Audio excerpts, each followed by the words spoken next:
What is up, YouTube? Welcome back.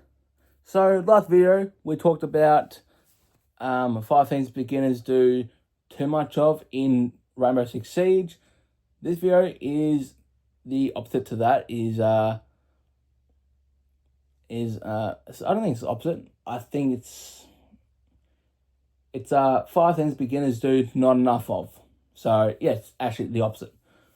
So first on the list is droning. So obviously I'm in attack. I'll get that drone actually. So first thing is droning. So before we enter the building, we do not know what is in this building. Now this is a quick match. Not a quick match, it's custom match. So no one's in it. So we know that no one's on this, but we're gonna think that people is on this map in the building. So firstly, what we got to do first is just quickly look, make sure this door, this window is not open and no one is looking at this door as well. So just so we can get that cam. And then over here, there's another cam up here. Just gonna get that. Okay, there we go. So now, if I want to enter this building, I want to enter through this door, all right?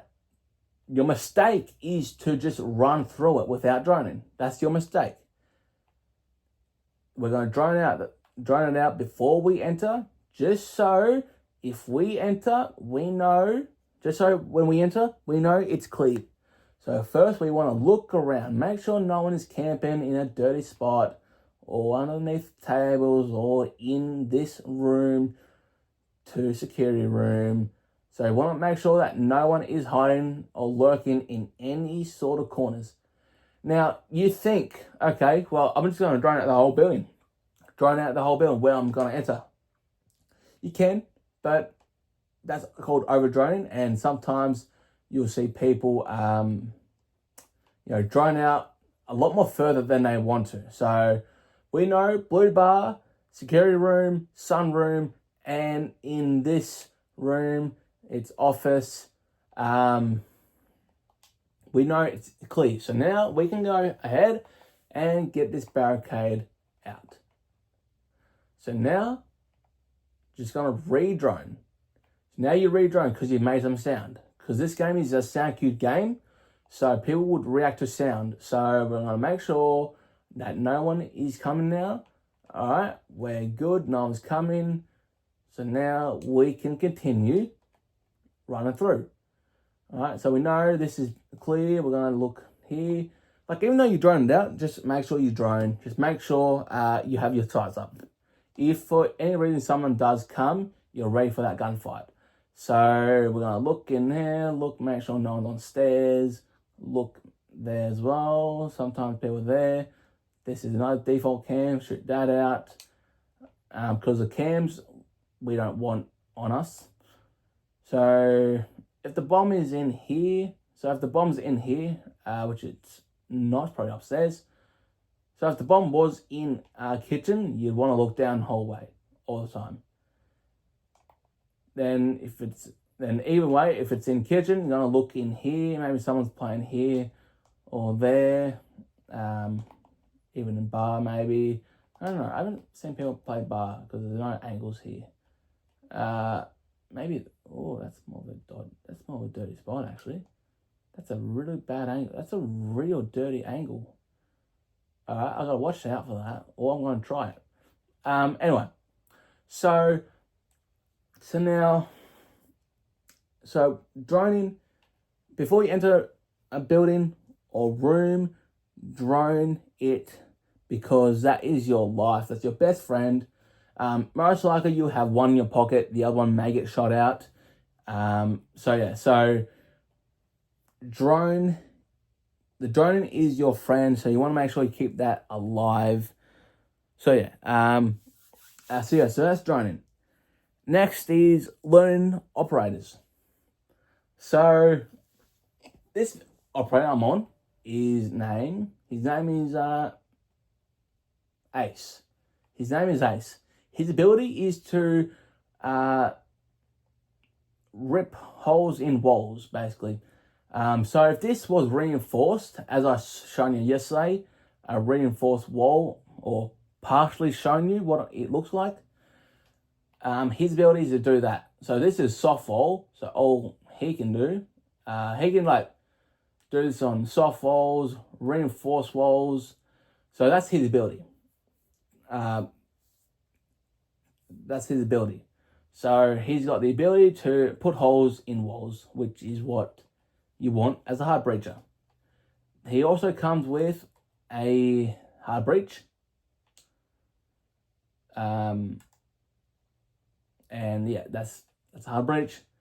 He has 3 Selmas. This is a Selma. He has 3 of them.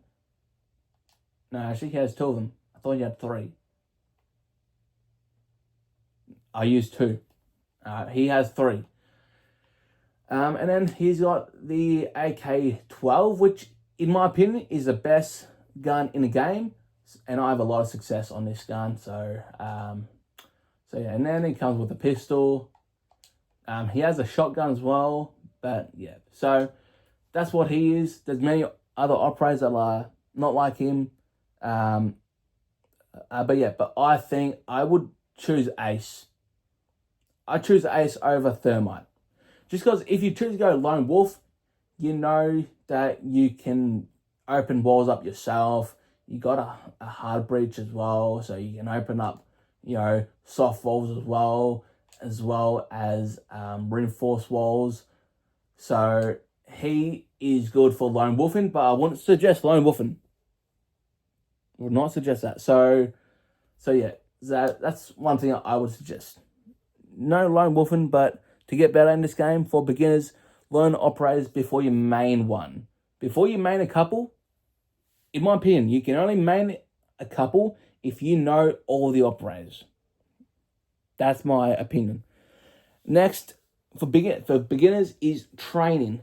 So training can be going to match drills, going to training drills, or you can get in a custom game with a mate of yours, do a 1v1.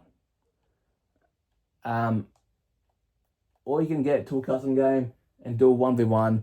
And so that's training. That will teach you your gun skills, your recoil control, your aiming, your play style. So yeah, so training is big for me. It's just going to make you a better person, which is something everyone should do as well. Training, whether it's 1v1s or target drills, just do them. They'll make you get better.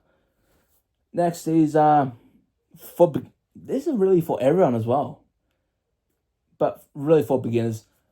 Learn from your mistakes / every time you die. So if I walk through this door and there's a cap cam on the board and I don't look down to see if there's a cap cam and I die to it, then I'm just gonna die because I wasn't looking out for my surroundings. So that's dying through that, not really noticing your surroundings. So there could be cap cam, there could be C4 maybe, there could be smoke up here. Even though smoke won't kill you, he'll just take health off you. So yeah, surroundings, you got to make sure your surroundings is good. Or if you lose a gun or if you lose a gunfight, that's what I'm trying to say. Then you know you need to get better with aiming. So yeah. So learn from your mistakes, whether it's your aiming that was bad or your surroundings that you didn't check first or you didn't drone. And that's another thing what a drone does is it helps you clear the path for you. So if you drone and there's a cap cam at the bottom of this door, you will be able to see it and you'll be able to get rid of it and deal with it and not die. Next is... This one's not really for beginners, but it's for everyone. You're going to learn how to take the blame. So if you're the only one alive and you've lost to a 1v1, take the blame. Because you can't say, my whole squad died.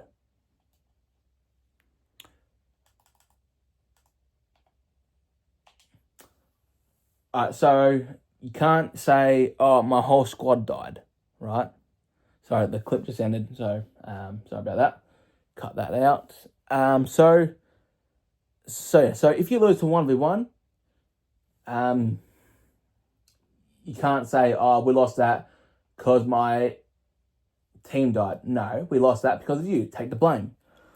Now, if you die to 1v2, yeah, look, it's more you're the only one alive, okay? I get if you die to a 1v3, 1v4, 1v5, but if you die to 1v2s or 1v1, then that is your fault. You take the blame.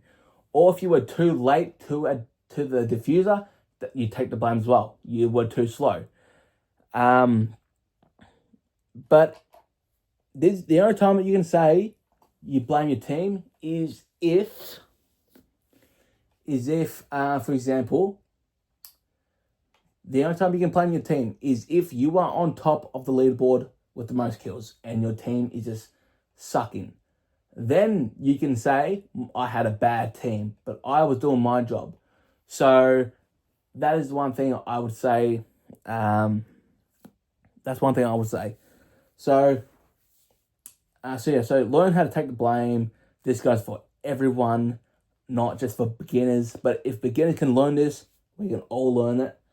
But everyone, beginners, that is it on the list so far. Unless I think of any, probably won't. But yeah, that is it. Hopefully you guys had a fantastic day. Hopefully you guys took something out of the video of what I've spoken about. And I'll be uploading another video tomorrow, as always. Peace out.